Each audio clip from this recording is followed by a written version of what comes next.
Olá, boa tarde. Então, vamos dar início a mais uma Fleck Talk. Em primeiro lugar, quero-vos dar as boas-vindas e pela vossa disponibilidade em estarem a assistir. Eu chamo-me Gabriel Augusto, sou o diretor da Fleck e hoje o nosso tema é dedicado ao recrutamento na área de marketing e publicidade. Para falar sobre o tema, nós temos duas convidadas connosco hoje. Uma ainda está a caminho, por isso atrasámos um bocadinho e ela ainda está no trânsito. E para não nos atrasarmos mais, vamos já dando início. Vou apresentar a primeira convidada que temos aqui, que é a Andreia. Portanto, a Andreia é a diretora-geral da MK Talent, que é uma empresa especializada em recrutamento e seleção na área de marketing digital. Certo, Andreia? Pronto, em primeiro lugar, Andreia, muito obrigado por estares aqui connosco. A Andreia vem do Norte, portanto veio de propósito para isto, ainda tem um avião para apanhar a seguir para regressar, portanto é em primeiro lugar mesmo agradecer a disponibilidade e no fundo, portanto, o que nós pretendemos hoje, e a Carla entretanto há de chegar também, é falarmos um bocadinho sobre o estado do recrutamento em marketing e publicidade em Portugal, porque é algo que tem vindo a alterar nos últimos anos, portanto acho que não foi desde ontem, já tem vindo a alterar, seja por uma questão do aparecimento de novas funções ligadas à área, porque vão surgindo novas competências, se calhar há 10 anos atrás estávamos a recrutar só pessoas para assistente de marketing, talvez algumas pessoas de marketing digital, mas poucas. Hoje só dentro da área de marketing digital provavelmente estamos a falar de um leque gigante de perfis, podemos ir desde gestores de tráfego, pessoas mais especializadas só em paid media, em social media, em e-commerce,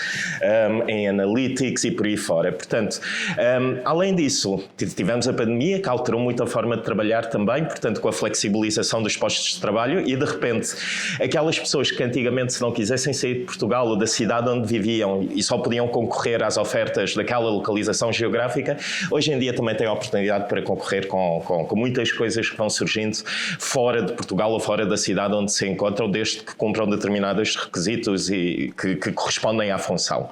Portanto, vou começar com algumas questões que tenho aqui com a Andreia, enquanto também esperamos pela chegada da Carla. Andreia, na perspectiva de uma empresa como a MK Talent, que é especializada não só em recrutamento e seleção, mas dentro de uma área muito particular como é o marketing digital, quais é que são hoje em dia os principais desafios que as entidades empregadoras sentem a nível de recrutamento? Antes de mais, boa tarde. Meu nome é Andreia. E então, os maiores desafios. Em termos de recrutamento da área de marketing digital, há aqui uma coisa que acho que toda a gente nota que está no meio, é que o marketing digital está sempre a mudar, não é? Todos os dias há sempre novas atualizações, há uma nova plataforma, uma meta, coloca alguma atualização. Então, isso envolve que as empresas estejam sempre em cima do acontecimento, mesmo aqui agora com a questão da inteligência artificial. É ao mesmo tempo um medo, uma oportunidade. Grande parte também, se calhar, do tecido empresarial português ainda não está preparado para essa parte, não é? Ainda está na internet, ainda estamos a dar os primeiros passos no digital, mas já há algumas empresas, não é, mais consolidadas no digital, que já estão também a olhar para isso. Depois também aqui há uma escalada dos salários, de perfis assim mais especializados, mais sénior, e isso deve-se quer ao facto também falaste que é empresas internacionais que vêm buscar talentos em Portugal ou que se sediam aqui, e também pelo facto que lá está, o marketing digital, nomeadamente no nosso país, é algo recente. Então as pessoas que têm mais experiência e que são muito especializadas numa área acabam por, é lei da oferta e da procura. Há poucos perfis, o que acontece? Esses conseguem elevar o seu salário, não é? Claro. E vão aparecendo-se cada vez mais propostas mais aliciantes. E esses são basicamente sim, os dois grandes desafios das empresas nesta área do marketing digital. E as nossas empresas nacionais, em termos de condições, são competitivas com as entidades de fora, nesse tipo de recrutamento especializado? Sim, depende, né? Tem tudo um pouco, mas também tem empresas estrangeiras que vêm no sentido de, ou seja, se eu tenho a minha sede na Holanda, né? E eu venho para Portugal, eu espero também, eles perguntam qual é o valor de mercado. Certo. Eles oferecem um bocadinho, mas também não sim, às tantas, uma das razões porque vêm a recrutar cá é porque exatamente. Se calhar conseguem os recursos um bocadinho mais acessíveis, não é? Exatamente, sim. E no caso da MK Talent, quais são os tipos de perfis Neste momento, dentro do marketing digital, eu penso que grande parte das pessoas, provavelmente, que estão a assistir, temos aqui algumas pessoas presenciais, temos as outras pessoas à distância, são, diria eu, genericamente, pessoas que se calhar até estão numa fase mais de início de carreira. Que tipo de perfis são aquelas que neste momento, dentro do marketing digital, há mais procura? Olha, em termos de procura, ou seja, quando procura, mas há realmente falta de profissionais, nota-se, por exemplo, muito na área da SEO. Ok. Ou seja, nós temos em Portugal muitas pessoas que já fizeram um bocadinho de tudo, sabem um bocadinho de copy, sabem um bocadinho de SEO, sabem um bocadinho de tráfego pago, mas que não são especialistas numa determinada área. E em termos de SEO isso nota-se muito. Depois, outra, por exemplo, é em termos de paid media, de tráfego pago, pessoas que geram budgets muito elevados. Sim. Lá está, sabemos que muitas partes das empresas não têm muito dinheiro ou não querem ou veem como um custo investir em publicidade. Certo. Então acabam por ter pouco budget e para o portfólio deles, não é? Claro. Depois, estamos a falar de perfis com mais fáceis numa fase inicial de carreira. Mais fácil de iniciar a carreira. Acaba por ser pessoa social media, mas quem quiser também ser bom e destacar-se nessa área também tem um grande... Porque há pessoas que pensam, qualquer um sabe fazer social media. Não é assim. Não é assim, não é? E para dar isso vê-se pelos resultados. E para dar resultados a pessoa efetivamente tem que ter algo mais do que fazer uns posts, não é? Tem que ter estratégia. Nós estamos numa era da atenção. Então, para nós conseguirmos captar essa atenção, nós temos que ser diferentes e pensar de forma diferente dos outros, não é? Certo. E esses que atingem resultados. E porquê uma empresa especializada no recrutamento em marketing digital? Isso está relacionado com os outros negócios que nós já tínhamos. Eu nunca fui empreendedora, isto é uma coisa que aconteceu na altura do Covid, mas não foi por causa, ou melhor, foi e não foi por causa do Covid. Na altura tinha feito uma sabática, tinha deixado de trabalhar para fazer um MBA full-time. Entretanto também engravidei, não dava nos planos, eu queria ir para os Estados Unidos, também na altura não era sequer possível entrar nos Estados Unidos com visto de turista, quando trabalhar, ninguém recrutava para lá. E então, bom, eu parada não sei o que ficar, então eu vou ajudar o meu marido que trabalhava já com marketing digital, formação em marketing digital já há muitos anos, mas é naquilo que eu sei fazer, que é gestão, não é? Okay. Então eu em marketing digital só vou conhecendo aquilo que eles falam lá no escritório e vou absorvendo um bocadinho disso, mas eu não sou todo especialista na área. E porquê é que apareceu o MK Talent? Porque realmente nós juntávamos isto. As empresas, apesar de trabalhar connosco numa lógica de prestação de serviços, por exemplo, nós temos uma agência também, ou seja, nós gerimos tráfego para um determinado cliente. Depois, quando eles queriam contratar alguém para a equipa interna, era e agora eu não sei como contratar, eu não sei se aquela pessoa é boa, ainda que eu vou buscar, eu coloco uma vaga de emprego, depois aparecem muitos currículos, mas não é daquilo que eu procuro. E nós fazíamos isso quase de uma forma intuitiva e pouco personal, que era, olha, eu conheço aquela pessoa, porque nós tínhamos também lá está a formação e tudo mais. Então eu conheço aquela pessoa e ela aí ficava. E comecei a ver isto um após outro, por causa temos aqui um negócio que nós não estamos a aproveitar. Nós temos, o nosso core é o marketing digital, nós sabemos avaliar as pessoas, nós estamos perto das pessoas, nós sabemos referência, não conhecemos muitas pessoas no meio, e então foi aí que, ok, então vamos montar e personalizar um negócio que até agora estamos aqui a tratar quase e tem corrido bem. Sim. Boa. Então, temos crescido muito mesmo. Nós, por exemplo, na FLEC, nós já fazemos formação, não é? Mas surgem muitos pedidos de empresas, agências, etc., que nos contactam também a pedir referências de perfis dos nossos alunos.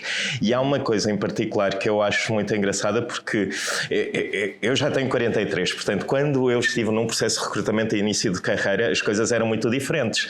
Portanto, eu mandava um CV, chamavam-me, iam a uma entrevista, gostavam ou não gostavam de mim e o processo estava relativamente terminado. Hoje em dia, os nossos alunos queixam-se, entre aspas, que então eu vou a uma entrevista, depois dão-me um exercício, eu tenho que fazer uma proposta de uma campanha, mas vão aproveitar-se do meu trabalho, não vão, ou então às vezes têm testes e têm que fazer um teste de inglês, etc. Portanto, os processos hoje em dia são um bocadinho mais complexos. No caso da MK Talent, como é que isso funciona? Também tem várias fases? Sim. Quanto mais nós filtramos, mais segurança nós temos. Então nós temos, por um lado, respeitar o candidato, mas também, ou seja, nós também estamos a respeitar o tempo deles. Claro. Mas aqueles também que mais se enaltecem muito dos outros é esses que vão acabar por ganhar a oferta que querem, não é? E por outro lado, nós temos que dar garantias ao nosso cliente da decisão que ele está a tomar, porque muitas vezes até é isso, é ter maior segurança naquela decisão de contratação, porque é uma coisa muito importante, não é? Termos um recurso dentro de portas, que nós vamos ter um vínculo contratual com ela e tudo mais, é muito importante. Então nós fazemos de todo o tipo, há todo um processo, como é óbvio, mas desde uma entrevista prévia, assessments, depois é claro um assessment virá para aquilo que a pessoa vai fazer naquela empresa. Temos também depois uma entrevista com o consultor, temos também a avaliação de soft skills através de teste de DISC, uma série, depois depende muito, lá está, por exemplo, é diferente se eu tiver procurar um web designer, não é? O meu teste, por assim dizer, vai ser muito diferente se eu tiver a procurar uma pessoa que gera um e-commerce. Claro. E as pessoas fazem todos esses passinhos sem se queixarem convosco? Temos os... Não, 1% que diz que essa parte do queixar ou que se estão a aproveitar o meu trabalho, mas depois... É como tudo na vida, não é? Pois, eu com os nossos alunos, eu costumo sempre dizer, se não estão a trabalhar e têm tempo, não perdem nada em fazê-lo, não é? Porque... Nós também tentamos fazer esse balanço, não é? Porque é diferente fazer um assessment e depois é claro que à medida que a pessoa vai progredindo no processo, faz sentido pedir mais tempo dela, não é? Claro. É diferente do que dizer a alguém de vídeo, olha, agora faz-me um vídeo de 2 minutos, não é? Porque se eu sei que demora mais os clientes isso, eu também tenho que medir as coisas. Claro. Ok, isso faz sentido, mas se calhar quando já tiverem uma entrevista convosco, vocês estão em dúvida entre 2 pessoas, e aí sim a pessoa já tem mais conhecimento também para decidir se quer investir aquele tempo. Mas isso é como tudo, não há retorno sem investimento. Pronto, entretanto, a Carla também já chegou. Carla, força, junta-te a nós, por favor. Portanto, a Carla Calisto é Chief People Officer da WPP. Portanto, que para quem não conhece, é um grupo de quantas agências? Estamos a falar a nível internacional ou nacional? As duas. Não, são mesmo muitas. Em Portugal são 11 agências de comunicação, ou seja, o maior grupo de comunicação e marketing do mundo, mas temos 11 agências divididas em agências de criatividade, ou seja, a Ogilvy, a Wunderman Thompson, Young & Rubicon, ou seja, todas essas subejamente conhecidas agências. A nível de mídia, ou seja, gestão de mídia, e aí temos o Grupo M, temos a Mediacom, temos Essence Mediacom agora, que houve uma fusão, Wavemaker, Mindshare, por aí, e depois as agências de relações públicas, Ilan Holton, BCW, sim. Internacionalmente, não em Portugal, existem muitas mais, ou seja, algumas que não têm representação neste momento em Portugal. Portanto, são 11 e temos cerca de 800 e qualquer coisa empregados. Em Portugal? Em Portugal. E a Carla trata desta parte das pessoas transversalmente. Sim, eu sou o Chief People, ou seja, nós temos uma estrutura onde a WPP o que pretendeu fazer foi retirar das agências tudo aquilo que não era o core business das agências. Certo. Não é? Portanto, não fazia sentido ter recursos humanos, finanças, logística, informática, ou seja, o apoio informático dividido por um sem número de agências, não fazia sentido. E, portanto, aquilo que se fez foi centralizar todos esses serviços numa área que dá apoio a todos de forma transversal. De qualquer forma, o que acontece são culturas diferentes, são formas de trabalhar diferentes, implica da nossa parte uma adaptação constante, ou seja, e pensar, eu costumo dizer que é assim, eu passo a minha vida, se um colaborador vem ter comigo e diz olá, podemos falar, e a primeira coisa que eu pergunto é agência?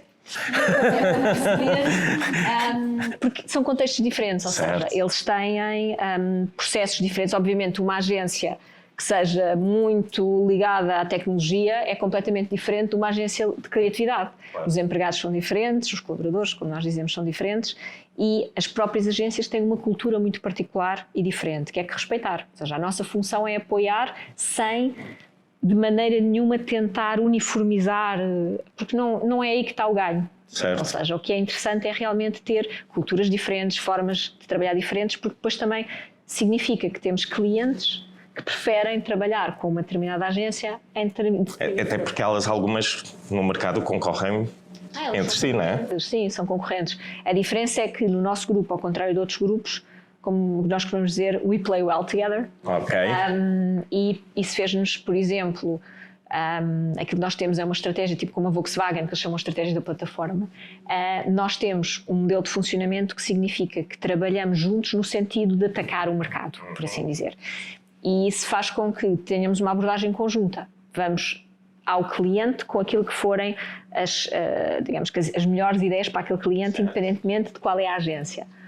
Foi isso que nos fez ganhar a Coca-Cola, por exemplo. Ou seja, neste momento a Coca-Cola só trabalha com agências da WPP. E é a mesma estratégia para a L'Oréal ou para a Nestlé, enfim, por aí fora. Havemos de chegar, se correr tudo bem, a todos os grandes clientes com esta abordagem. Porque para o cliente também é uma mais-valia, ou seja, eu enquanto cliente, e acho que todos nós enquanto clientes, não queremos estar a repetir a mesma história a 50 mil pessoas dentro de um prestador de serviços nosso. E é o que eles querem. Querem trabalhar com alguém que os conheça, que conheça exatamente o que é que pretendem, o que é a cultura, e depois deixam a nosso cargo, ou seja, ao prestador de serviços, a organização interna para fazer acontecer. Okay. Não querem estar a contar a história a este e depois àquele e depois ao outro. Portanto, é tudo gerido de uma maneira mais integrada. Isso é reflexo da forma como nós trabalhamos, ou seja, é aberto, mantendo de qualquer forma algumas barreiras naturais que derivam do facto de ser competição, sem dúvida nenhuma. Antes de fazer a pergunta seguinte, só relembrar que se quiserem colocar alguma questão, para quem está à distância pode colocá-lo no chat e eu vou acompanhando e se for necessário depois vou introduzindo na conversa. Quem está presencialmente a mesma coisa, podem colocar as questões. Então, Carla, no lado das agências, porque antes de chegares nós estivemos aqui um bocadinho aí, André, a falar sobre que no caso da André, a MK Talent é uma empresa especializada de recrutamento. A Carla tem uma visão provavelmente pelo menos ligeiramente diferente, porque está no lado do recrutador e não de alguém que recruta para uma entidade final. Quais são os grandes desafios, principalmente com a dimensão, portanto, que a WPP tem? Hoje em dia, os vossos grandes desafios? Em termos de recrutamento? Sim. Onde é que eu começo? É complicado porque assim, estamos numa altura em que, por motivos diferentes, houve uma diferença, assim, nota-se que houve uma forma de pensar o trabalho e a empresa que mudou de uma geração para outra de uma forma radical. Isso significa que é um desafio muito grande para a empresa, porque os colaboradores passaram a exigir muito mais da empresa em termos da experiência de trabalho que têm connosco, quer a experiência profissional, ou seja, temos gente que quer vir porque quer aprender, claramente, quer se desenvolver, quer fazer uma carreira, e por outro lado, também a nível pessoal, têm aquela necessidade agora de haver um grande equilíbrio entre casa, trabalho, entre aquilo que são os meus objetivos pessoais e aquilo que são os meus objetivos profissionais. Isso é qualquer coisa que na minha geração era muito diferente, ou seja, e um dos grandes desafios que nós temos são exatamente o reposicionamento em termos de políticas de recursos humanos em relação a isto. A empresa, já antes do Covid, que foi obviamente o grande momento em que eu acho que o mundo acelerou a uma velocidade enorme, ou seja, aquelas mudanças que já se estavam a antecipar, nós já víamos o trabalho híbrido já estava a acontecer, a flexibilidade já estava a acontecer, uma maior rotação no sentido de passar menos tempo em termos de carreira em cada experiência profissional também já se estava a notar. Agora, quando apareceu o Covid, eu acho que avançámos 20 anos em 2. Certo. Portanto, de repente, e como em qualquer mudança é difícil, assim, um Titanic não se vira em 2 anos, vira-se provavelmente em 10, por sorte. Por isso, o nosso grande desafio tem a ver com isso, ou seja, tem a ver com, em termos do Employee Value Proposition, falamos em termos bonitos, ao fim e ao cabo, o que é que nós oferecemos enquanto empregador? Para nós esse é o grande desafio, é pensar como é que eu posso tornar a experiência, essa é a minha função, é como é que eu posso tornar a experiência de cada pessoa que trabalha connosco o mais rica possível durante o tempo em que estiver connosco. E vocês devem ter colaboradores de várias gerações, portanto, ainda imagino eu, e conheço algumas pessoas, portanto, da WPP, em algumas agências em particular, que ainda são, vou chamar os publicitários da velha guarda, ok? Depois tem a malta mais novinha e existem necessidades e vontades muito diferentes a nível geracionais, correto? Sim. Ou seja, neste momento esse é o outro grande desafio, certo. É o choque geracional que deriva exatamente da forma de encarar o trabalho, a empresa. Temos a minha geração, que ainda tem uma ligação muito quase que umbilical à empresa, que vê a carreira, tem uma grande necessidade a esse nível e, portanto, que são muito exigentes em relação ao tema carreira, certo. Menos exigentes em relação ao termo, por exemplo, da flexibilidade e do equilíbrio. Certo. Portanto, são a geração que ainda vê a tal, assim, que é necessário uma dedicação enorme para poder progredir. E depois temos a outra geração, bastante mais jovem, que já não está, assim, não é que não esteja interessada, agora que vê a carreira de uma maneira diferente, já pensa a carreira não em termos do que pode aprender com aquela situação em concreto, mas ao longo da vida profissional, nos vários sítios por onde pode eventualmente passar, o que é que pode aprender e como é que pode crescer. E por isso é que eu costumo dizer assim, eu tenho que pensar que tenho que me adaptar às necessidades de ambos, não é? Agora, o desafio grande é fazê-los quase que perceber a perspectiva um do outro, é gerar empatia entre ambas as partes, que é ok, põe-te no lugar deles, percebe que isto é uma realidade diferente, é um mundo que mudou um bocadinho, e depois do outro lado põe-te daquele lado e percebe certo. Que de repente o mundo mudou de uma forma significativa e tem formas diferentes de ver, que não significam que são melhores ou piores, são diferentes. Para nós é interessante isso. E depois o outro desafio também é aquilo que se chama a carreira dos 100 anos. Portanto, esse é o outro grande desafio, que é como é que nós, enquanto empregadores, todos nós, conseguimos manter durante toda a relação de trabalho, dura ela 1 ano ou 50 anos, fazer essa pessoa continuar a crescer e evoluir. Porque cada vez mais, neste momento, a idade da reforma está nos quase 67 anos. A tendência será, para vocês, lamento informar, mas ser... 86. Sim, eu diria que sim. E, portanto, isso significa para as empresas é um desafio gigante, que é, eu até agora tinha pensado na vida ativa de outra maneira e agora vou ter que pensar em, ok, que competências, como é que eu posso desenvolver as minhas pessoas para continuarem a ser população ativa e motivada durante muito mais tempo. Ou seja, claro. E pensar que... Eu costumo pensar nisso, é quantos anos me faltam, não é? E depois penso nas gerações a trabalhar connosco e penso, ai meu Deus, quantos anos nos faltam até lá chegar. É muito tempo. É um desafio enorme, acho que para as pessoas, porque obviamente querem se manter motivadas, querem ter estas experiências claro. E crescer. E para as empresas, como é que nós proporcionamos isto tudo? Como é que nós fazemos evoluir o upskilling, como se chama agora, que o FACAP sempre existiu, as empresas Falem sempre tiveram... connosco, nós ajudamos no upskilling. Falaremos. Certo. Podemos conversar depois. Mas sim. E o recrutamento, portanto, dentro da WPP vocês fazem diretamente, recorrem a empresas de recrutamento e seleção, como é que costuma ser? A multiplicidade de soluções depende da situação, depende da função em concreto. Ou seja, o que é que estamos a recrutar? Se estamos a recrutar funções mais júniores, fazemos-lo diretamente. Okay. Através de parcerias que temos, ou seja, normalmente os estudantes tendem a olhar para nós como uma escola e também como uma possibilidade de carreira, não é? Claro. Porque, ao fim e ao cabo, sim, digamos que ter um Ogilvy escrito ou uma Wunderman Thompson escrito no currículo significa que, obviamente, tiveram uma escola sólida de aprendizagem e, portanto, há naturalmente a entrada para uma parte das funções faz-se através de funções júniores e aprendem connosco, crescem connosco. Depois se ficam ou não, depende obviamente das oportunidades que há e do que querem fazer. E depois temos outras funções que são muito específicas e essas podemos tanto recorrer a parceiros como podemos recorrer a um headhunter diretamente. Okay. Funções criativas, o mercado é muito pequenino, toda a gente se conhece, é ligar e pronto. Varia, não há uma regra, nunca houve. Okay. Nós temos aqui uma pergunta no chat da Gislaine, portanto está à distância, que também é formadora nossa, portanto, e vou colocar a pergunta às duas, que é como é que está a aceitação do mercado para profissionais com mais de 50 anos que mantêm o interesse em estar atualizados e continuar a aprender na perspectiva do lifelong learning? Como é que está esse mercado dos 50 a mais? É assim, nós...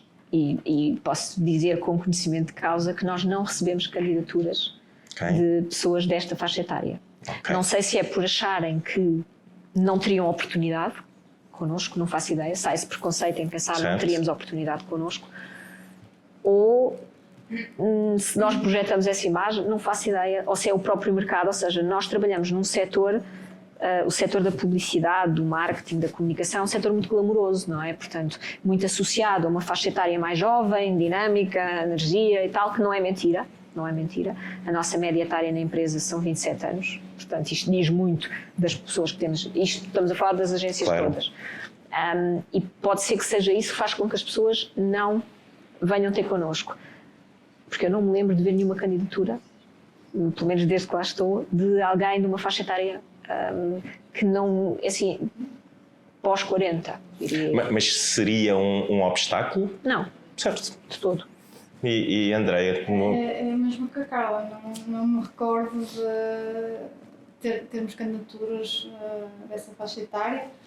Alguns casos que eu conheço são pessoas que de alguma forma percebem essa mudança para o digital e até nessa altura da vida se calhar, já não estou para me chatear e estar ali, e até se lançam como freelancers e constroem um pequeno negóciozinho delas. E esses casos sim eu conheço. Sim, temos muito isso na área criativa também. Acontece muito haver aquela necessidade, mais uma vez, a minha geração, de a certa altura deixar de querer trabalhar num mundo, digamos que multinacional, por fora, e querer ter a sua própria. Ou seja, há muito também, isso nota-se bastante, há muita necessidade de desenvolver o seu próprio projeto, de ser dono das suas decisões, tomar as suas decisões. E isso, particularmente na área criativa, nota-se bastante. Sim, por isso há um mercado de boutiques quase. Nas agências isso é muito comum. Agora até me lembro de vários exemplos de pessoas, diretores criativos, que depois montam a sua agência mais pequenina, a sua realidade, faz os clientes que quer, já é conhecido no mercado e consegue chegar lá. Estou-me a lembrar até da Ogilvy, o Jorge, há uns anos atrás, portanto, e é uma coisa relativamente comum, não é? Que vai acontecendo. E quais são as funções neste momento que vocês sentem que é mais difícil recrutar, ou seja, há menos oferta de profissionais? Se calhar no lado da Andreia, porque é mais especializada em marketing digital, em algumas. No caso da WPP temos aqui uma panoplia gigante de pessoas. Mas que tipo de funções é que são difíceis? E isto virando ao contrário, portanto, para quem quer, são aquelas que se calhar, se conseguirem corresponder aos requisitos, têm mais oportunidades. Algumas áreas em particulares, porque muitas das pessoas que estão a assistir, diria eu, que vem mesmo desta fase mais de início, talvez a meio de carreira, não propriamente sénior. Também temos aqui algumas pessoas séniores que eu vi a lista dos nomes e reconheci alguns nomes, mas para quem está no início, para onde é que podem apostar ou direcionar um bocadinho mais o início? Força, começa. Então, para quem está assim, início, meio de carreira e tem que apostar em alguma área que há poucos perfis, é não só olhar a parte do marketing, aquilo que já toda a gente faz, mas também começar a perceber como é que o futuro vai mudar isso, ou seja, como é que a inteligência artificial vai mudar o marketing, como é que a parte de data, porque muitas pessoas associam o marketing a comunicação, a vender uma ideia. Para fugir à matemática. Exatamente, mas é matemática, se nós pensarmos bem, no LTV de um cliente, no custo de aquisição de um cliente, é isso que importa no marketing, por isso é que temos às vezes a ideia errada de que o marketing é um custo e não um investimento, porque as pessoas não estão habituadas a ver, ok, quanto é que eu gostei, quanto é que eu gerei. Então é muito importante englobar sempre essa parte da matemática, cada vez mais de analytics, de big data, de ter esses dois mundos. Muito, muito importante. Diria que esse é o grande futuro. Quem conseguir aliar esses dois mundos. Aliás, muitas vezes acontecem nas empresas que dizem assim, eu quero alguém para marketing, mas tem que vir das ciências exatas, tem que vir de biologia ou de matemática ou ou de engenharia, porque eles têm um pensamento, lá está, já mais analítico, e depois, introduzindo com outras pessoas do marketing, acabam por, e se tiverem esse gosto, não é? É mais fácil, lá está, para uma pessoa que se bem na analítica, depois ir a ver essa parte da estratégia e aprender do que o contrário. Normalmente lá está, as pessoas acabam por fugir com algum medo aos números, mas é esses os números que fazem com que uma empresa invista no marketing. Muito bem. Carla? Concordo em grau, género e número. O que eu costumo dizer é porque há realmente aquela ideia tradicional de marketing, criatividade, ou seja, é tudo fazer bonecos, ou seja. E há muita tendência de achar que os números não são precisos, certo. Quando não é assim. Mesmo em criatividade pura e dura, aquilo que nós, quando desenvolvemos um conceito ou uma ideia para um cliente, esse conceito não é só porque é bonito. Ou seja, se a Coca-Cola vem ter connosco e quer uma campanha para, sei lá, o novo sabor de blá blá que vai vender, o objetivo deles não é uma campanha divertida para vender aquilo. O objetivo deles é números, é rentabilidade, é dinheiro. Como é que isso se consegue? Atingindo a população-alvo que eles querem e vendendo ao máximo. Portanto, o objetivo é sempre números, é vendas. Portanto, obviamente, respeitando aquilo que é a cultura do cliente, a mensagem que quer passar, mas o objetivo final, o bottom line, é sempre o mesmo. Claro. E é dessa forma que nós avaliamos o sucesso ou não de uma campanha. Não é porque foi bonito e porque se falou muito do assunto. Se falou muito do assunto, mas não vendeu, não cumprimos com o objetivo do cliente. Claro. Por isso, estou aqui a perder. Às vezes até, não é aquilo que nós achamos que é mais bonito, que é o que funciona.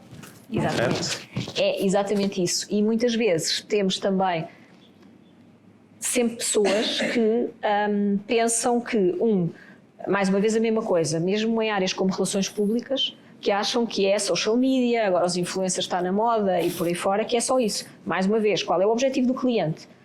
O objetivo do cliente é sempre, sempre rentabilidade, e é isso que paga o nosso serviço também. Portanto, se nós não conseguirmos isso para o cliente, não estamos lá a fazer nada, certo. Não aportamos valor, o cliente não quer nada. E depois, o segredo é trabalhar em conjunto as várias áreas. No nosso caso, quando vamos a um cliente, esse cliente sabe que vai ter serviços, vai ter uma área mais criativa, é verdade, vai ter uma área mais tecnológica, portanto associada, vai ter tudo o que é associado à estratégia, análise de dados e por aí fora, e toda a gente tem que trabalhar em conjunto de forma a chegar ao objetivo do cliente da forma mais direta que for possível, e pensando sempre, tendo sempre em conta o que é que o cliente quer. Certo. E às vezes a dificuldade é essa, é mais giro, isto é giro, é isto que eu quero trabalhar. Há muita tendência hoje em dia para achar isto é uma coisa gira, é isto que eu gostava de trabalhar, isto é chato, isto não quero. Mas é isto que paga o salário. Eu costumo dizer sempre assim, o salário que nós te pagamos não cai do céu aos trambolhões todos os meses. Certo. Portanto, se o cliente não estiver satisfeito e nós não trouxermos essa rentabilidade ao cliente, o cliente vai embora e eu não tenho como te pagar o salário. Portanto, isso é às vezes difícil de explicar, especialmente a uma geração mais jovem que ainda não tem, digamos que tudo isso muito certo. Claro. E sim trabalhar tudo o que é competências a nível de análise de dados e ferramentas que lhes possam possibilitar isso. Eu costumo dizer que é assim, se eu tiver 2 candidatos e um, por exemplo, trabalhar bem Power BI e o outro não, adivinhem qual é que eu escolho. Claro. Porque obviamente vai haver uma poupança efetiva de tempo e vou ter alguém que é capaz de trabalhar dados de outra maneira. Portanto, é sempre pensar nisso. E hoje em dia a inteligência artificial também, que não é, ao contrário do que muito se pensa, de que é uma grande ameaça e digamos que os criativos vão ser todos substituídos pela inteligência artificial. Não é verdade. Não. Ou seja, é, acima de tudo, uma ferramenta de trabalho que temos que aprender a usar com cuidado, e acho que já está mais que provado que é necessário, digamos, criar regras também, porque há uma falta neste momento de regras claras de como é que funciona a inteligência artificial e até que ponto é que podemos ou não confiar. Há muitas questões éticas, não é?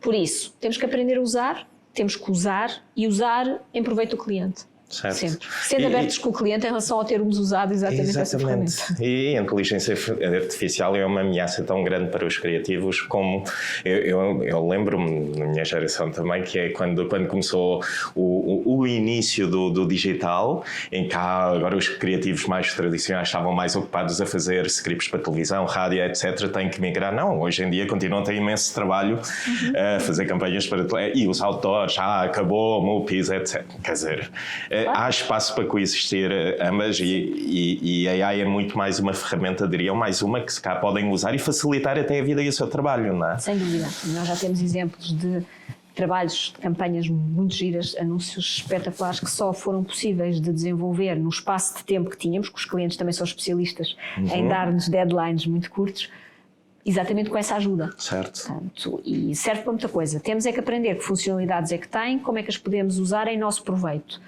E não ter medo, não é por aí. Nós estamos muito focados no que diz respeito a upskilling, por exemplo, em exatamente desenvolver competências a esse nível para todos os colaboradores de forma transversal. Certo. De forma a que aprendam, porque mesmo em recursos humanos é uma ferramenta. É espetacular também. E estamos a falar muito de competências mais técnicas. Vamos fugir um bocadinho. E soft skills? É importante ou não na altura do recrutamento? Porque eu acho que para quem está no início de carreira está muito focado nos requisitos técnicos que dizem tem que dominar esta plataforma, este software, etc. E depois, metade dos anúncios que aparecem no mercado dizem sempre a mesma coisa. Queremos alguém que consiga trabalhar em equipa, alguém que seja criativo, alguém que seja orientado para objetivos. Para vocês, no processo de recrutamento, esta questão do perfil mais comportamental do lado dos candidatos é importante? É vital. E como é Se que... tiver dois candidatos imaginem, com o mesmo nível de experiência, nomeadamente de gente mais jovem. Certo. Não é? Que tem muito pouca experiência ainda e está a aprender, é normal. O que para mim é mais importante é aquilo que eu não posso ensinar dentro de casa. E isso tem a ver com a forma de estar, com os chamamos traços de personalidade, temos capacidade de trabalhar em equipa ou não. Isso é o mais crítico, porque isso eu não lhe consigo ensinar. Isso é qualquer coisa que tem que lá estar de base. Tudo o que é técnico eu posso ensinar, é uma questão de quererem aprender. Certo. É isso, e Andréia, tu falaste há bocadinho sobre o assessment disso, que tem muito a ver com o perfil comunicacional. Eu concordo a 100% com o que a Carla disse. Eu trabalho com empresas que são uma realidade diferente da BP, ou seja, nós trabalhamos também com algumas empresas multinacionais, mas muito com empresas mais PME. E nas PME é a técnica o que importa. Mas o que é que se vem a ver, e eu bato nisto sempre, que é, você nunca vai despedir pela parte técnica, você vai despedir pela parte comportamental. Claro. Por isso deve recrutar pela parte comportamental. É claro que eu tinha uma pessoa que fazia determinada tarefa, não é? Super específica, super técnica, e eu preciso substituir, quer dizer que a pessoa não pode vir a zero, não é?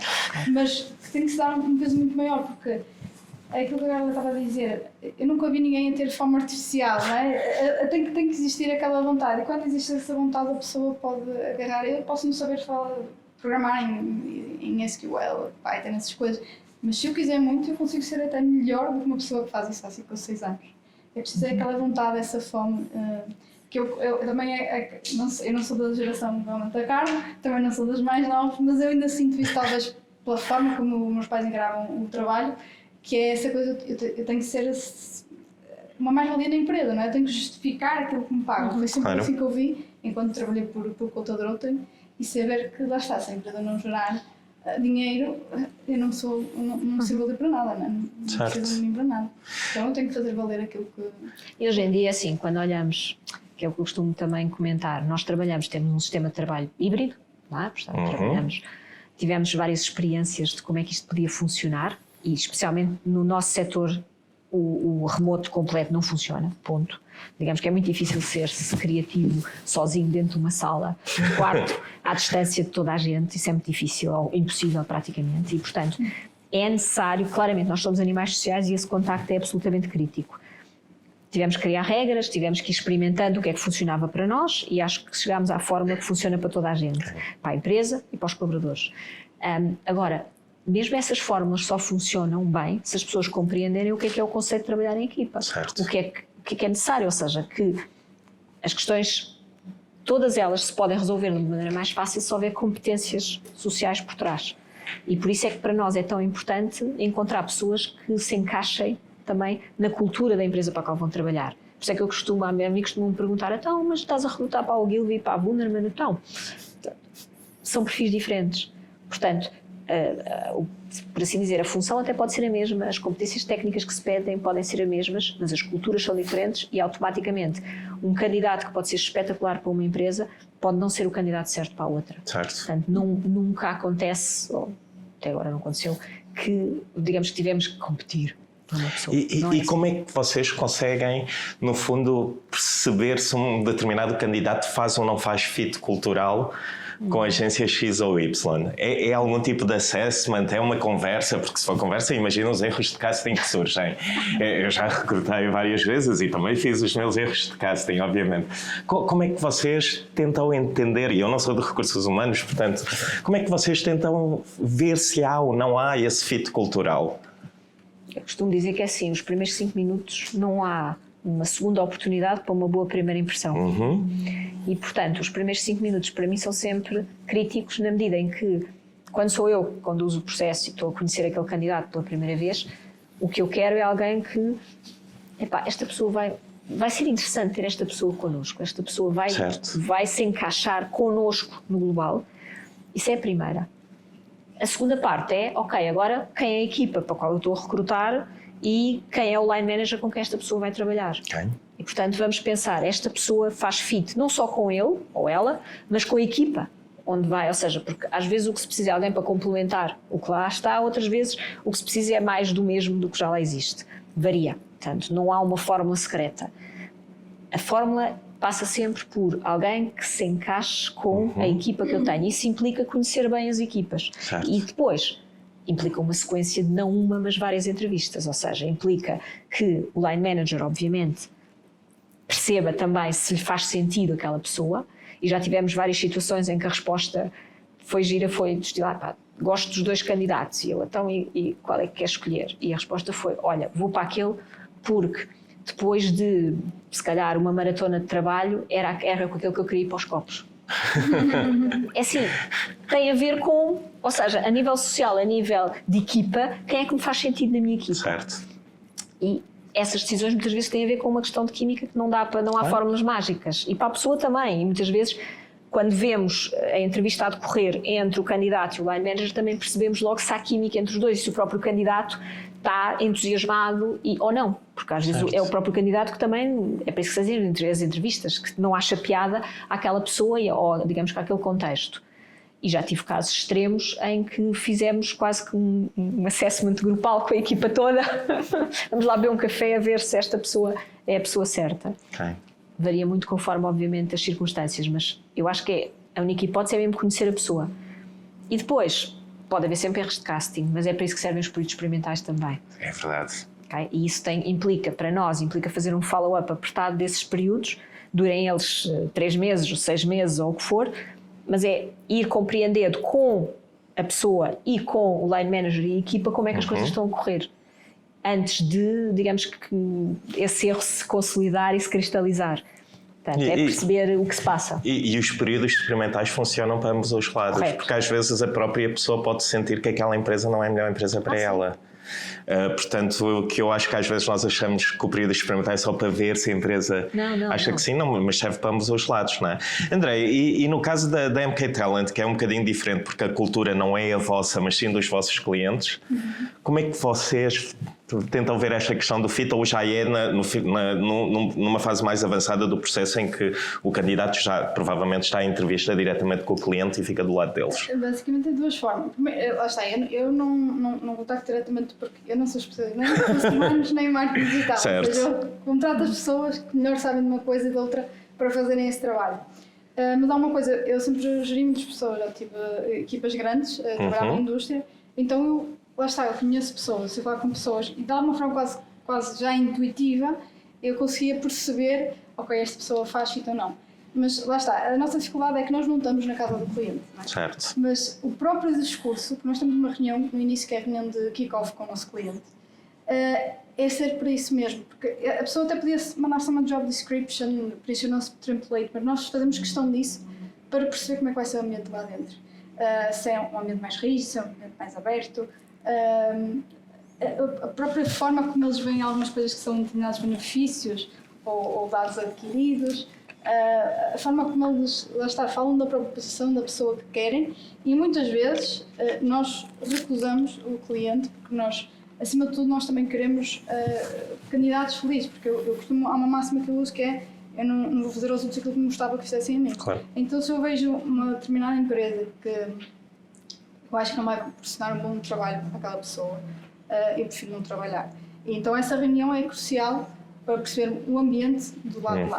E depois o outro ponto é, ok, quando nós fazemos todo o processo, mas sempre ajustado a eles. Mas já há a parte em que o próprio cliente vai entrevistar as pessoas, não é? E aí eles conseguem perceber melhor o match porque eles é que estão lá. Então há sempre esses dois, a nossa percepção e depois a percepção do cliente. Certo. E que recomendações é que vocês poderiam dar às pessoas, seja numa perspectiva de trabalhar em alguma agência no universo WPP ou, por exemplo, em algum cliente? Que recomendações é que vocês podem dar a alguém, por exemplo, para conseguir aquela oportunidade que querem? Eu diria que assim, há uma parte fundamental que me irrita, especialmente quando entrevisto alguém, é o facto de não se terem informado minimamente sobre eu passo a com empresa isso. e a função à qual se estão a candidatar. Isso para alguém que está deste lado, é assim, acredito que para vocês também, para nós, enquanto empresa, é assustador que alguém entre num processo de seleção sem se ter informado corretamente sobre a empresa para a qual se está a candidatar e a função. Portanto, isso posso dizer que é assim, é a primeira coisa que tem que fazer. É pesquisar, e a grande diferença muitas vezes, às vezes na escolha de um candidato, tem a ver com isso. Quando nós perguntamos aquelas perguntas finais, tem alguma coisa, quer saber e tal, aquele silêncio absoluto de não quer saber nada, está tudo, ok, não tenho nenhuma curiosidade, não quer saber nada. E tive candidatos que se deram ao trabalho de ir pesquisar o LinkedIn das pessoas que os entrevistavam, dos chefes dessas pessoas, que foram buscar informação acerca de projetos e clientes, campanhas que nós tínhamos feito e que fizeram perguntas sobre, nomeadamente, essas campanhas, e isso denota um interesse que faz com que para um empregador isto me diga, esta pessoa realmente está interessada. Ao invés de ter alguém que está ali só, não sei, de uma forma um bocado amorfa, não é? Porque assim, eu tenho que, não sei, os meus pais disseram que eu tenho que arranjar emprego, sei lá, e portanto estou-me aqui a candidatar e depois temos aqueles outros candidatos que, já tive um que me apareceu e me disse, arregaçando as mangas, vim aqui para saber o que é que têm para me oferecer. Ao que eu respondi, nada. Houve aqui um mal-entendido porque nós não temos nada para oferecer. Nós estamos a fazer um processo de recrutamento, tínhamos a impressão que se tinha candidatado a esse processo de recrutamento, deve ter havido aqui um mal-entendido em algum momento do processo. Portanto, hoje em dia, cada vez mais com a tal abordagem de o mercado está aquilo que se diz quente, não é? Isso faz com que algumas pessoas não preparem corretamente aquele momento tão importante que é a entrevista. E como eu dizia, assim, é a primeira impressão que eu tenho deles e para alguns será a última, porque é essa a impressão que deixam, e por isso é que eu acho que é tão vital preparar. Eu lembro-me na minha época de, sei lá, de ir à empresa, de fazer o percurso de transportes públicos para ver quanto tempo é que eu ia demorar, porque eu não podia chegar atrasada, de ir pesquisar tudo o que eu encontrasse, não havia internet naquela altura, portanto as pesquisas eram bastante mais complicadas, de tentar entender o que ia, de preparar umas tantas perguntas para parecer uma pessoa assim como deve ser. E aquilo que pode ser a diferença entre conseguir ou não, independentemente das capacidades técnicas que eu posso ter, se essas capacidades, se eu tenho uma má impressão exatamente dessa preparação que foi feita, isso vai de imediato ofuscar o resto da entrevista, porque confrontado com mais opções e outros candidatos, isso pode fazer a grande diferença para um empregador, que é, eu quero ter uma pessoa motivada e interessada que venha trabalhar comigo. Uma pessoa que queira mesmo vir, não é? Que queira vir ter comigo, que esteja realmente motivado pela oportunidade de trabalhar connosco, de aprender connosco. E nós estamos, porque nós obviamente queremos ensinar o máximo e ter connosco a pessoa o mais motivada possível. Eu faço entrevistas de saída porque queremos saber porque é que as pessoas vão embora, queremos entender o que é que podemos ter feito diferente, e gosto de ouvir que a pessoa está a sair feliz e que se tiverem, e a maior parte diz-me sempre, e se houver outra oportunidade mantenham-me aí porque eu quero voltar, mas pronto, encontrar uma experiência diferente que querem ter e que nós não conseguimos proporcionar. Tudo bem, entendo isso perfeitamente e temos as portas abertas para que voltem, e felizmente tem estado a acontecer esses regressos. Boa. Porque essa experiência é super importante, mas a pessoa tem que mostrar essas ganas de vir, e é um bocadinho como um namoro, não é? Nós queremos conhecer alguém, nós temos de estar minimamente interessados, e demonstrar esse interesse, ou estar lá a não querer saber, aquilo não vai muito longe. É como um primeiro encontro e no fim é perguntar quais são os meus olhos e não me lembro. Certo, ou enganar-se no nome, é grave. Aqui para nós, empregador diretamente, isso faz a diferença, certo. Faz muita diferença. E as capacidades técnicas, imaginem, se a pessoa dá essa impressão no início, francamente, o meu interesse e a minha motivação em continuar a entrevista e em obter mais informação sobre a pessoa fica... E é isso que, por mais tecnicamente que a pessoa seja boa, se faltar esse interesse e essa motivação, se calhar isto não é a oportunidade certa para ela. Certo. E isso é muito importante. E Andreia, que recomendação darias? É isso, é fazer sempre mais, fazer melhor, fazer mais do que aquilo que nos pedem para fazer. É Isso lá está, eu acho que isso já devia ser o mínimo, não é? Se eu vou a um sítio, se eu vou investir o meu tempo e perceber que alguém está a gastar o tempo dela, o mínimo era preparar-me. Mas fazer mais, fazer diferente. Eu lembro há uns tempos eu fiz uma conferência na Universidade de Domingo e as pessoas, mas então como é que um candidato, como é que se... Porque todos vão sair dali, não é? 70, 100 pessoas com o mesmo curso. Quantos de vocês é que têm um CV em vídeo? Quantos de vocês é que fizeram uma abordagem diferente que não seja só enviar um CV? Sei lá, ter mais criatividade, sei lá, procurar outras alternativas, não querer só a empresa que tem que pagar a formação. Não, tu és o teu maior ativo, não é? Tu tomar só o teu conhecimento. Então investe em ti, para também que os outros possam depois investir em ti. Certo. Então essas duas coisas é muito importante. Fazer mais, não só estar à espera daquilo que vem, não é? Estou aqui para a oferta. E também essa questão de investir neles, em saber mais, porque aquilo que nós aprendemos na universidade ou naquele curso é o que toda a gente, mas sei lá, mostrar, conseguir fazer um bocadinho mais, conseguir desenvolver um projeto pequenino, sei lá, às vezes é isso que vai diferenciar uma pessoa da outra, não é? Sem dúvida. Força. Eu queria falar um pouquinho da importância dos primeiros 5 minutos. Mas a verdade é que nós às vezes entramos numa entrevista, os primeiros 5 minutos, quando não são sobre a empresa, uma pequena introdução sobre a empresa e sobre a vaga e as pessoas que estão à procura, ela é uma pergunta do queremos conhecê-lo melhor e o seu futuro profissional. Quais são as respostas? Ou quais são as respostas que querem ouvir quando perguntam sobre o percurso profissional para que esses 5 minutos sejam importantes? Eles querem saber o projeto que nós temos feito, que tenhamos gostado, isto trabalhamos em marketing, neste caso, querem saber. Sim, querem saber como é que foi a nossa experiência na faculdade, o que mais gostávamos de fazer, o que mais nos destacava, ou querem realmente ouvir falar do que está escrito no CV? Vou só, não sei se ouvi a questão, vou só repetir assim, que é como criar esse impacto nos primeiros 5 minutos, não é? O que é que realmente querem ouvir de quem está do lado do recrutamento? Ok. No meu caso em concreto, ou seja, isto varia obviamente de entrevistador, chamei-lhe assim para entrevistador, a minha experiência diz-me que é assim o que eu quero ouvir, porque na maior parte dos casos não há assim tanta experiência por trás quando falamos de alguém mais jovem. Aquilo que eu quero é perceber que essa pessoa realmente ouviu o que eu lhe disse sobre a função e que direcione a forma como se apresenta para aquilo que eu contei que é a nossa empresa e que é, ao fim e ao cabo, a função a que se está a candidatar. Porque eu tenho muitas situações também, como eu costumo dizer, que parece que estou a falar chinês, porque estou a falar de, faz de conta, tomates e a pessoa começa-me logo a falar em cebolas e que faz aqui. Vamos lá, é tentarem perceber e tentarem entender da vossa experiência, dos projetos que fizeram, dos interesses que têm, porque às vezes não há tanta experiência, mas há interesse e há pesquisas que fizeram, de o que é que, pensar sempre o que é que eu fiz que tem a ver com o que vocês estão à procura. Porque pensem que o vosso currículo é o vosso anúncio. Isso é uma questão fundamental, porque assim, como a Andréia disse, assim, há muitas pessoas que nem sequer têm um currículo em condições. Há aquilo à moda antiga, que no meu tempo fotocopiava-se o currículo e mandava-se para todo lado igualzinho. Hoje em dia tem que olhar para o que é que aquela empresa está a pedir e adaptar o vosso currículo para o que a empresa está a pedir. Ou seja, reforçando e dando destaque àquelas experiências e conhecimentos que são aqueles que a empresa realmente está interessada em ter, e o resto das coisas obviamente continuam lá, mas com menos destaque. E adaptar, porque um empregador que recebe e um recrutador que recebe, não sei, centenas de respostas para um anúncio.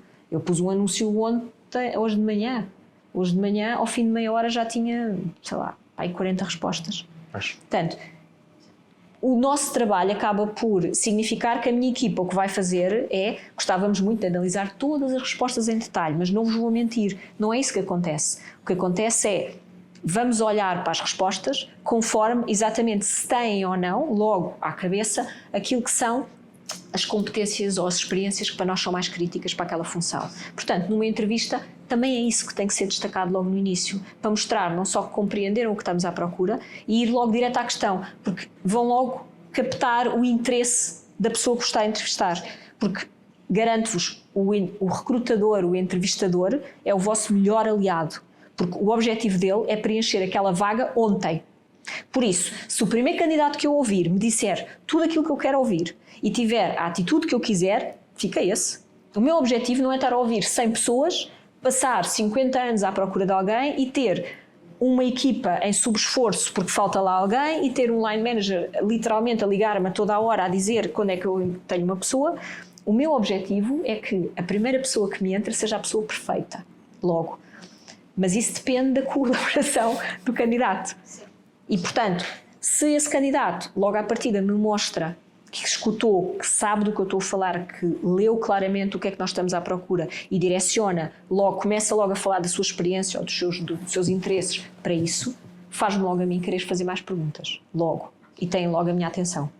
E já agora o segundo que estamos a falar, é pertinente numa situação em que a experiência profissional e tanto académica não tem essa ligação direta à vaga, neste caso, é pertinente, ou seja, comentou que nos primeiros 5 minutos dava relevância ao facto da pessoa direcionar no seguimento da vaga o que tem para trás dessa experiência. Se não houver essa experiência, pretende dar a volta de alguma forma, ou é uma coisa que vocês também, a partir de onde vão fazer a análise de currículos, não tem aquilo que é necessário a sempre. Eu vou só completar ligeiramente a pergunta, que é porque eu acho que isso pode ser ajudado às vezes com uma coisa que eu não tenho propriamente uma opinião, porque nem sei se gosta nos meus processos de recrutamento, mas dá jeito, que são as cartas de motivação. Pois. Que é uma coisa que ajuda muito quando o CV não encaixa totalmente nos requisitos e eu preciso de perceber porque é que a pessoa se está a candidatar. Isso faz sentido para vocês ou já é demasiada coisa para analisar ainda numa fase inicial do processo? Certo. Até porque 90% delas são iguais. Foram tirar um template em algum sítio e mudaram o nome e é exatamente igual. Por isso, querem a verdade? Sim. O que é que acontece? Obviamente as cartas de motivação são interessantes. Eu não diria carta de motivação, se calhar é o e-mail que vocês preparam e que tenha, mais uma vez, tal como o currículo é a mesma coisa, tem que pensar que aquilo é o vosso anúncio, aquilo é a vossa forma de se vender, vocês são um produto, aquilo é o vosso anúncio. Se aquele anúncio não tiver bem, nenhum cliente vos compra. Por isso, pensarem quem é o vosso público-alvo, quem é o vosso cliente, é exatamente igual a uma campanha. Quem é o target, quem é o cliente, o que é que eu quero? E, portanto, destacar, quer no e-mail, quer no currículo, aquilo que vocês sabem que o vosso público está à procura. E destacar isso. Isso pode ser experiência. E quando estamos a falar de gente muito jovem, e eu já fiz voluntariado a trabalhar com populações com realmente muito poucas habilitações e de experiência, e muitas vezes basta ir buscar coisas que são realmente competências e coisas que a pessoa já fez mesmo a nível pessoal, que provam que há um interesse ali, que há ali uma experiência. Eu quando recruto um estagiário não estou à espera que essa pessoa tenha experiência profissional. Agora, estou à espera de entender o que é que essa pessoa já analisou, viu, que trabalhos fez na faculdade, que projetos é que teve interessado. Isso para mim já me indica muita coisa sobre essa pessoa, porque eu não estou à espera que tenha muita experiência. Se obviamente estou à procura de um perfil altamente técnico e muito especializado, é uma coisa diferente. Agora, mesmo para esses, a resposta é a mesma. Essa pessoa pode ter uma experiência enorme por trás, mas não exatamente aquilo que eu estou à procura. E se não leu bem o anúncio, pode-me estar a falar de tomates com fartura quando eu estou à procura de cebola. Certo. E se começarmos por dizer, mesmo que eu só tenha feito cebolas uma vez, se começarmos pelas cebolas, vai-me querer fazer perceber mais sobre o resto da experiência e como é que essa experiência pode ser interessante para as cebolas que eu estou à procura. Se me falar logo de tomates e de muito tomate e continuar a falar de tomate... Eu acho que também aquele problema que eu sinto quando eu vejo uma vaga, principalmente na área de marketing digital, que eu trabalho, que é, pedem não só que eu seja uma marketeer da área digital, mas também que eu seja uma designer, pedem que eu seja uma agência criativa, pedem que eu seja a melhor em analytics, ou seja, eles pedem várias funções numa só. Quando nós chegamos à entrevista, nós dizemos assim, ok, eu já estive em redes sociais durante 4 anos, eu já fiz isto tudo, eu juro. Eu não sei qual é que vocês querem ouvir mais. Faz parte da minha, vocês estão a vaga é tão extensa em áreas, dentro de uma só área, que acho que é um problema do marketing. Não queria só procura daquela pessoa específica, pelo menos seja uma empresa gigante, que tenha este espaço para ter alguém que só faz parte. Mas aqui em Portugal, eu acho que essa não é a realidade da maioria das empresas. E nós ficamos sem saber logo como entrar, porque só à procura de tudo, eu também dizer. Então deixa-me só resumir a pergunta para se conseguir ouvir do outro lado, que eu acho que é das queixas mais comuns que temos, e eu tenho uma opinião muito própria sobre isso, mas não quero dar antes de vocês responderem.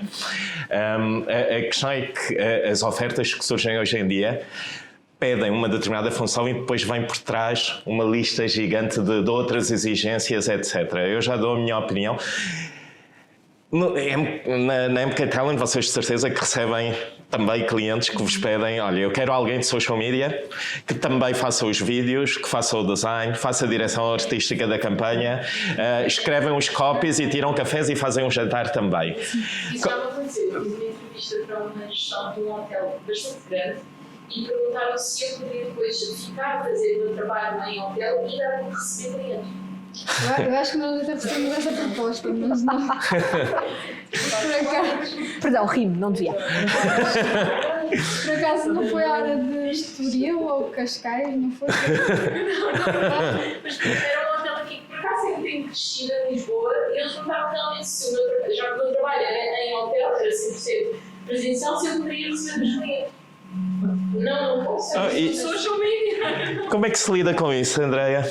Eu por acaso estava a perguntar porque já me chegou uma lida assim e faz sentido, lá está aquilo que eu digo, quer dizer, tem que perceber o que é que realmente que a pessoa faça, não é? Então parece que está de algum lado a menosprezar realmente o valor que ela pode aportar. Claro. Então nós tentamos ao máximo filtrar esse tipo de clientes. Agora, é normal que uma estrutura pequena, uma startup, até o próprio fundador faz tudo até só precisa de contabilidade. Então, nós também temos que perceber até que ponto eu me encaixo. Eu prefiro uma empresa mais pequena, se uma empresa maior, porque o importante aqui é o alinhamento de expectativas de ambas as partes. E eu tento também, quando o cliente, ok, mas quero que faça o design não sei o quê, mas não pode estar à espera que faça um design como um designer, não é? Se calhar vai ao Canva e faz umas coisinhas, e se calhar a empresa vai começar a crescer e depois já tem estrutura para contratar um web designer. Então tento aí moderar as expectativas dele, porque ninguém faz tudo e é bem em fazer tudo. Não é? Certo. Concordas? É assim, eu trabalho na tal empresa que tem só tráfego e CEO, ou seja, mas tem a ver com dimensão, obviamente, e entendo que empresas mais pequenas não têm esse volume, não é assim que trabalham. Que tem vantagens e desvantagens, também tenho-vos a dizer. Eu, se me perguntem, assim, eu quando comecei a trabalhar não servi cafés, mas foi quase. Ou seja, e foi uma escola brutal, portanto, porque exatamente começa-se e eu quero aprender o máximo, quero espremer o máximo desta experiência, eu tenho que obter o máximo. E na altura, enquanto estagiária, é assim, sim, felizmente nunca ninguém me pediu para servir cafés, mas se calhar se me tivessem pedido eu tinha servido. Porque a experiência que eu estava a obter era riquíssima e permitiu-me depois crescer profissionalmente. Foi uma base fantástica. Agora, não estou a dizer que é correto, não acho que seja correto. Agora, tem que haver limites, tem que haver, como a André dizia, assim, tem que haver respeito também pela pessoa, isso sim. Agora sim, especialmente num ambiente de startup ou em ambientes em empresas que são muito pequenas, isto significa que as pessoas têm que ser, não diria pau para toda a obra, mas têm que ser polivalentes, têm que ser capazes de tocar vários instrumentos. Essas empresas representam também, assim, uma oportunidade gigante, que é a tal oportunidade de crescer com a empresa.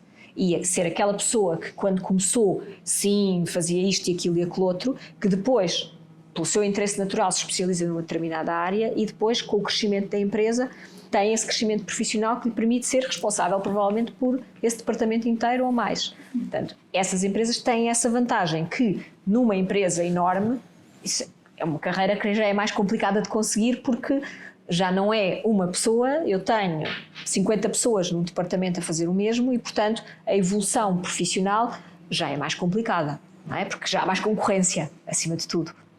Agora, para tudo há oportunidades, há limites que eu acho que têm que ser claramente estabelecidos e há uma coisa digamos que ser pedida alguma polivalência ou algum apoio, trabalhar mais uma área, mas também apoiar isto, aquilo e aquilo outro, que fazem parte daquilo que é o ciclo normal marketing ou de publicidade, isso é uma coisa.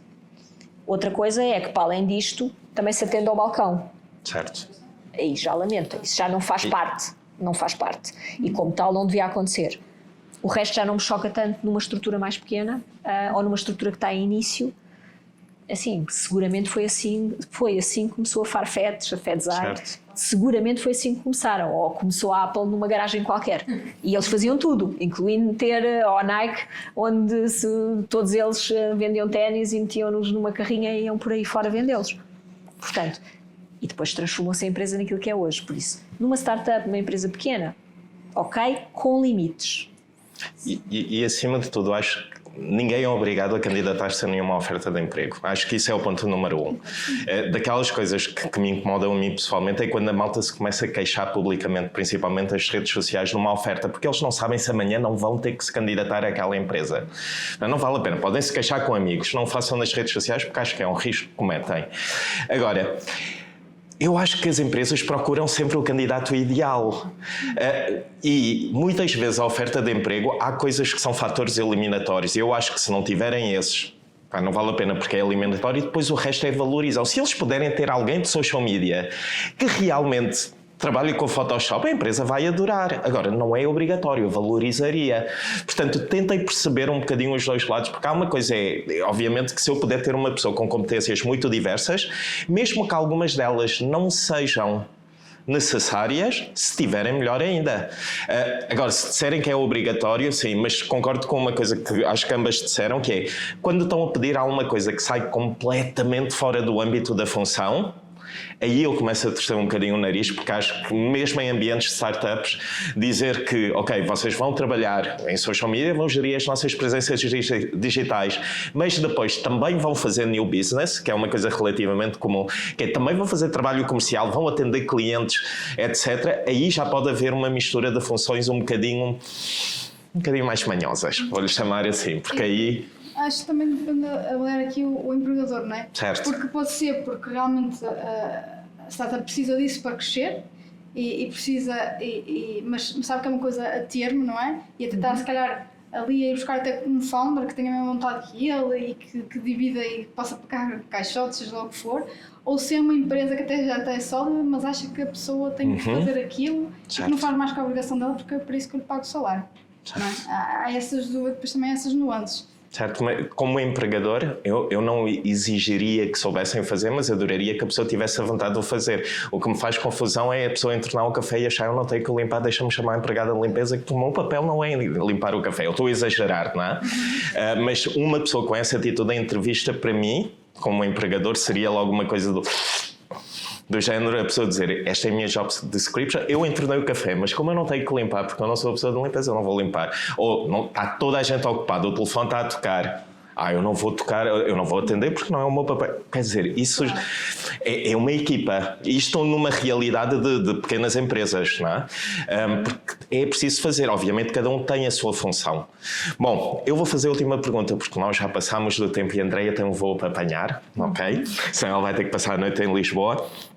Que é uma das coisas que eu acho que nós ouvimos muito, porque agora estávamos a falar um bocadinho mais do perfil de quem se candidata, agora só terminar um bocadinho do registro lado da empresa, que eu acho que também é importante. Uma coisa que se diz muito neste momento no mercado é que o recrutamento mais caro, que é aquelas máximas, mas pronto, o recrutamento mais caro é aquele feito para repor ou substituir alguém que poderia ter ficado.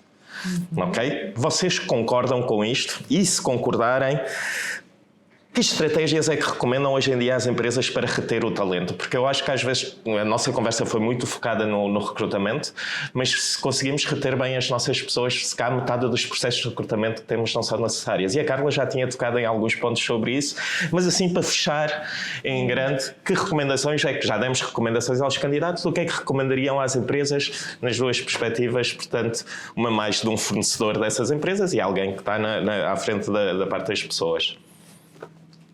Eu acho que há uma parte, tal como a Carla disse, que é geracional, ou seja, não podemos esperar que a maioria das pessoas hoje em dia queira entrar numa empresa e ficar lá até a vida da reforma, até que cada vez é mais tarde, não é? Então há uma parte em que nós temos que lidar que isso vai acontecer, lidar com isso de naturalidade. Eu acho que mais do que pensar no comportamento caro, não é, que nós vamos ter, que podemos ter substituído a pessoa, é pensar logo desde o início em recrutar a pessoa certa. né? É pensar nisto, será que aquela pessoa é a pessoa ideal para trabalhar na minha empresa, que é uma startup, ou será que aquela pessoa é ideal para trabalhar numa multinacional em que tem um ambiente mais estruturado? E, acima de tudo, não é a recuperação do erro, mas é evitar o erro logo na origem e perceber se realmente aquela é a pessoa certa para ficar na minha organização, para aquilo que eu pretendo, e para isso é dar também expectativas claras à pessoa. Realmente, se for tirar os cafés, não é? Mas é que se diga logo como é, e que ela tenha um pipeline daquilo que vai acontecer. E mesmo lá dos candidatos, não fazer, porque isto também acontece muitas vezes, sim, eu faço tudo, eu sou melhor e eu não me importo de fazer nada, e depois é assim, mas eu tenho que ir trabalhar não sei quantas vezes presencialmente para a empresa, e isso aqui. Claro. Isto já foi dito, não é? Ou depois vir-se a queixar disso. Eu costumo dizer que normalmente quando nós estamos a assinar um contrato de trabalho, eu já assinei com algumas entidades antes de trabalhar, de criar a minha empresa, ninguém me apontou uma arma à cabeça. Eu sabia perfeitamente o que estava lá. Por isso, se eu aceitei aquilo, eu não posso mandar passar uns dias ou meses a queixar. E também, da mesma forma que não temos raiz e não temos de estar ali vinculados para sempre. Ok, não vou estar a prejudicar nem a minha vida, nem de quem está a pagar ninguém. Somos adultos e vamos chegar aqui a um acordo e comemorar, vou procurar aquilo que me faz feliz e também deixar outra pessoa feliz ali. Aliás, há uma daquelas perguntas que as pessoas tipicamente não gostam muito de responder nas entrevistas, que eu acho que ajuda muito a medir, portanto, se aquela pessoa faz sentido ou não no imediato, mas a médio e longo prazo na empresa, que é quando nós perguntamos às pessoas o que é que elas vêm fazer daqui a uns anos. E principalmente a malta mais novinha tem muita dificuldade a responder isso. Que é quando nós perguntamos, ok, agora estás-te a candidatar a essa função, mas o que é que tu gostavas ou o que é que te vês a fazer daqui a uns anos? E é daquelas perguntas que eu imagino que acontecem em 90% das entrevistas, e é tão chocante que as pessoas não têm uma resposta na ponta da língua preparada, porque é uma daquelas perguntas que vai acontecer sempre, ou que tipo de valor vão acrescentar à empresa, ou quais são os vossos maiores defeitos. São perguntas que, diria eu, que acontecem em grande parte das entrevistas, e eu fico chocado quando as pessoas não têm aquilo na ponta da língua, porque é certinho. Pronto, mas Carla, como é que podemos reter melhor as pessoas? Eu acredito que a retenção começa no dia em que elas entram na empresa. Para mim o que é importante é o percurso inteiro connosco. Ou seja, é desde que, tal como para mim é muito importante a minha primeira impressão, também é muito importante que a primeira impressão que tem de nós seja irrepreensível. Certo. Isso significa pensar em toda a experiência connosco, desde quando foi entrevistado e foi lá à entrevista e como é que foi o ambiente, o que é que encontrou, o que é que viu. Por outro lado, todo o tempo que passou connosco desde o primeiro momento, ou seja, toda a formação que teve, os colegas, a forma como tudo correu, o que aprendeu connosco, seja o melhor possível. E depois, eu acredito que nós somos responsáveis pela nossa própria carreira. Não acredito nada naquela coisa do o que é que podem fazer por mim? É assim, filho. Certo. Não é assim, a vida. De todo. E há muitas vezes aquela queixite de a empresa não me disse, não fez... Assim, tens que ir à procura, tens que mostrar interesse, não é? Se mostrares interesse, seguramente oportunidades há. E às vezes o que falta um bocadinho é essa proatividade, essa iniciativa. Mas de qualquer forma, aquilo que estamos a falar é no acompanhamento, e eu faço questão de medir a temperatura e de perceber como é que estão as coisas, o que é que está a acontecer, de forma a que, sim, entender em que momento é que estamos com aquela pessoa. E há momentos em que o line manager, obviamente, é o responsável absoluto, não é os recursos humanos que têm esse ónus, é, digamos que, o responsável por aquela equipa, e quando ele sente que é o primeiro a sentir que há alguma coisa ali que não está a correr bem, isso significa, não significa necessariamente que está a correr mal connosco. Às vezes pode acontecer, é o que nós mais sentimos, é que há uma experiência que querem ter e que não é connosco, querem um setor ou querem experimentar um tipo de cliente que nós não temos. Tudo bem, não há problema nenhum, é aceitável.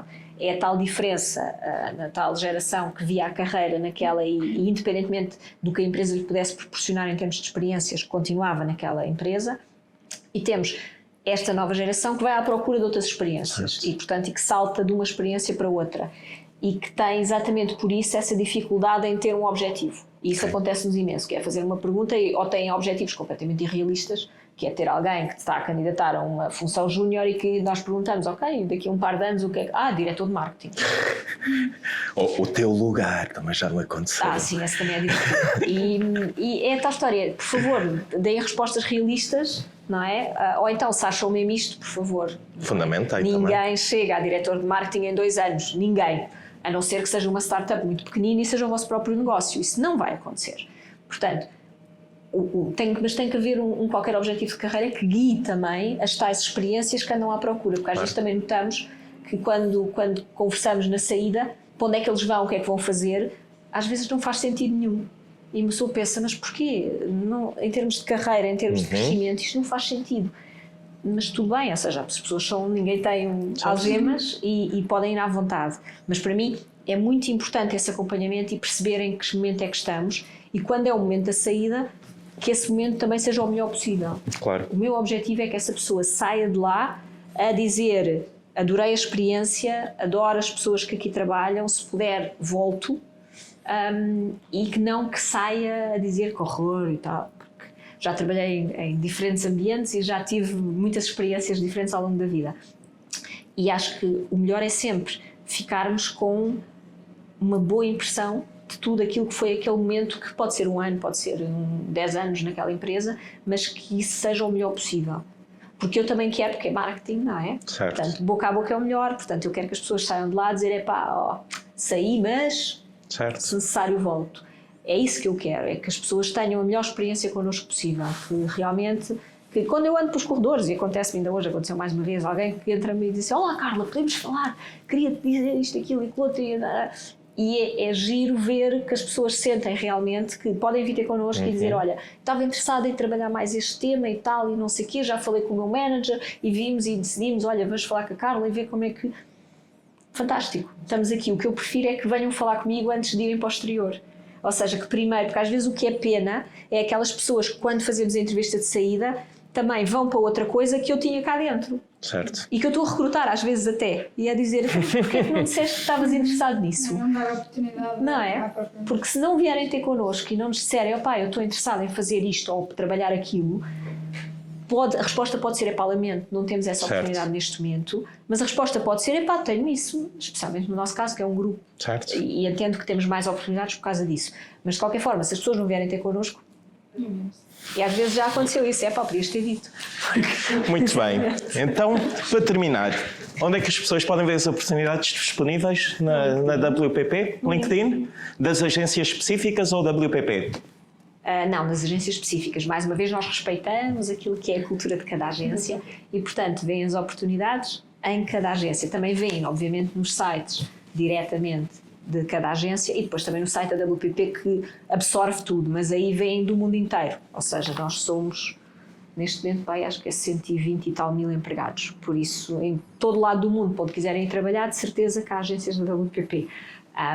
Isso também é uma coisa que está a acontecer agora muito, ou seja, temos também muitas pessoas que o que querem não é sair de casa, do grupo, o que querem é experimentar e trabalhar para a Holanda, ou querem, uma pessoa que foi para Bali, porque queria ir para a Indonésia e queria... Também já tenho dentro da empresa.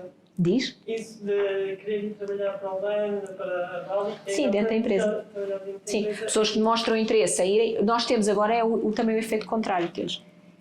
Não sei quantas pessoas dentro da empresa que todos os dias demonstram interesse em vir para Portugal. Portugal está na moda, Portugal ficou na moda, a Time pôs Portugal na moda, particularmente junto dos americanos. E portanto o que eu tenho imensas pessoas, incluindo o Departamento de Recursos Humanos, que querem vir para cá e tudo bem, se tivermos uma oportunidade, se fizer sentido, why not? Claro. Eu prefiro, isso para mim é a máxima absoluta, eu prefiro perder alguém para dentro de casa do que perder alguém para o exterior. Portanto, Muito bem. Vamos trocando. E MK Talent, onde é que podemos ver as oportunidades? LinkedIn, Instagram e todas mesmo em www.mktalent.pt, e lá podem filtrar ou ver todas as várias, ver o que é que faz sentido. Muito bem, eu acho que já passámos um bocadinho a hora, portanto é agradecer a todos por estarem connosco. Isto depois também vai ser gravado e divulgado nas redes sociais da FLEC e por aí fora, portanto obrigado às duas por estarem aqui connosco e até à próxima.